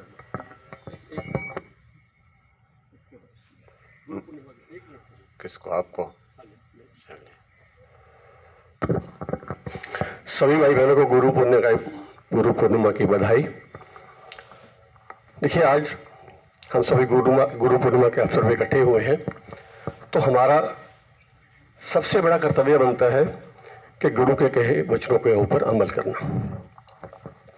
मैंने आचार्य स्वामीनाथन जी को तो नहीं देखा, लेकिन उनके उपदेश को, उनकी ऑडियो कैसेट, वीडियो कैसेट या अपने आश्रम के गुरु जी के मुखारबिंद से सुना है और उसी के ऊपर अमल किया है। अगर मैं सच्चाई में ये कहूँ कि उनके उपदेश को सुनने से पहले या गुरु जी के सत्संग कार्य सुनने से पहले मेरे को खाने की भी अकल नहीं थी कि क्या खाना है, क्या नहीं खाना, क्यों खाना है, क्यों नहीं खाना, और किस वक्त खाना है, कैसे खाना है। अगर ये कहूँगा कि मेरी एज 60+ है तो 60 साल तक मेरे को भी समझ नहीं थी, और ये गुरु जी के वचनों से ही मेरे को मालूम पड़ा। हम सभी सौभाग्यशाली हैं कि हमें गुरु पूर्णिमा के दिन ये सारे वचन दोबारा सुनने का मौका मिला। और मैं तो ये भी सोचता हूँ कि अगर जैसे योग को अपना स्कूल्स के या कॉलेजेस के सिलेबस में शामिल किया गया है, वैसे ही प्राकृतिक जीवन शैली को भी हमारे स्कूलों में, कॉलेजेस के सिलेबस में शामिल करना चाहिए, ताकि जैसे मेरे को 60 साल तक अकल नहीं थी, कम से कम अगली जनरेशन को बचपन से मालूम हो कि उनको क्या खाना है, क्या नहीं खाना, चॉकलेट खाना है कि नहीं खाना, कुरकुरे खाने हैं कि नहीं खाना। अगर बचपन से उनके मन में ये बात समझाई जाए तो ऐसी प्रॉब्लम्स बाद में ज़िंदगी में नहीं आएंगे। मेरा उम्मीद है कि आप सभी इस बात से सहमत होंगे, और कम से कम अपने घरों में इस चीज़ के ऊपर अमल कीजिए, अपनी अगली जनरेशन को सुधारिए। हमें तो जो होना था सो हो चुका, हमारी उम्र तो तकरीबन समझिए पूरी होने वाली है अभी, लेकिन फिर भी हमने सुधार लाया। मैं अपने बारे में बताऊंगा। मैं लास्ट ईयर अगस्त से जुड़ा हूँ, अगले महीने 12 अगस्त को मेरे को पूरा 1 साल हो जाएगा आश्रम से जुड़े हुए। लेकिन पहले ही 2 महीने में, जैसे गुरु जी ने बताया कि खाना नहीं खाना, चपाती नहीं खानी, रोटी नहीं खानी, सिर्फ पहले तो सब्जी भी नहीं खाने देते थे मेरे को। उन दिनों भी आम का मौसम था, आम से याद आया मेरे को, उन दिनों भी आम का मौसम था। तो मेरे गुरु से पूछा क्या खाऊं मैं, बोले आम खा लो, आज खाना नहीं खाना। 2-2, 3-3, 4-4 जितनी भूख थी उतना, मतलब भूख के हिसाब से खाना है। फिर कुछ दिनों के बाद, 15 दिन के बाद बोले अब, मैं गुरु जी अब क्या खाऊं। मैंने पूछा गुरु जी से, तो बोले आप सब्जी, बॉयल सब्जी खाना शुरू करो, बॉयल सब्जी। और 1 महीने के अंदर अंदर मैंने 15 किलो अपना वजन कम किया, देखिए। और साथ में जो मेरे को बैक की प्रॉब्लम थी, सांस की प्रॉब्लम थी, घुटनों की प्रॉब्लम थी, जैसे जैसे गुरु जी ने बताया, मिट्टी स्नान, मिट्टी का पट्टी, सारा कुछ किया, और सारी चीज़ों से मेरे को आज बेनिफिट मिला है। तो मैं ये चाहता हूँ कि ये उपदेश हम दूर दूर तक फैलाएं। यही गुरु पूर्णिमा के ऊपर हमारी सच्ची श्रद्धांजलि होगी अपने गुरु के नाम पर। तो ज़्यादा से ज़्यादा हम अपना मैसेज कन्वे करें। मेरे भाई भी यहाँ बैठे हैं, काफ़ी दिनों के बाद आए हैं वो भी, इनको सामने बैठे हैं। आशा प्लीज़ कम। इनको शुगर की प्रॉब्लम पिछले 6-7 साल से थी, पहले नहीं थी, कोई एक सर्जरी कराई थी, उसके बाद शुगर की प्रॉब्लम स्टार्ट हुई। इनको टैबलेट के साथ साथ इंसुलिन भी लेते थे ये, लेकिन आज जैसे गुरुजी कहते हैं, इनके उपदेश के चलने पे यहाँ कमाते हैं लेकिन घर पे फॉलो करते हैं। आज इन्होंने इंसुलिन चालू है क्या नहीं, ये खुद बताएंगे। धन्यवाद। प्रणाम गुरुजी। मैं इंसुलिन लेती थी, मुझे शुगर पेशेंट थी मैं, 4-5 साल से ही तकरीबन हुआ था मुझे। तो इस यहाँ पे आने के बाद मैंने इंसुलिन छोड़ दिया और यहाँ की डाइट थोड़ा फॉलो करने लगी, जिससे मुझे बहुत फ़र्क पड़ा। आज गुरु पूर्णिमा का उत्सव है, यह ज़्यादा ना कहते हुए मैं यही कहूँगी, गुरु जी ने जो सिखाया उनके पद चिन्ह पर चलते हुए मैं उनको प्रणाम करती हूँ। धन्यवाद। बस यही मेरे को अभी आप सबके साथ अभी अपना एक्सपीरियंस शेयर करना था, अपने वाइफ का एक्सपीरियंस जो उन्होंने अनुभव किया। उन्होंने अपनी शुगर ठीक की बिना दवाइयों के, आज वो इंसुलिन नहीं लेती हैं बिल्कुल भी। यही जो गुरु जी यहाँ बताते हैं या स्वामीनाथन जी की ऑडियो कैसेट हम सुनते हैं, उसी के ऊपर फॉलो करके।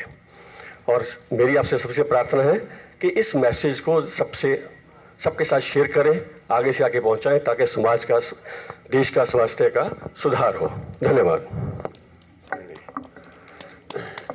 ये है गुरु ज्ञान, गुरु प्रसाद, जिसको खा करके हमारे दुख दूर हों, कष्ट दूर हों, वो गुरु प्रसाद है सच्चा। बाकी हम प्रसाद तो खाते चले आ ही रहे हैं आदिकाल से ही, लेकिन अगर हमारे शुगर, ब्लड प्रेशर, दुख, कष्ट, अस्थमा, साइनस, माइग्रेन दूर नहीं हुए, तो मैं समझता हूँ कि गुरु प्रसाद वो सच्चा नहीं है।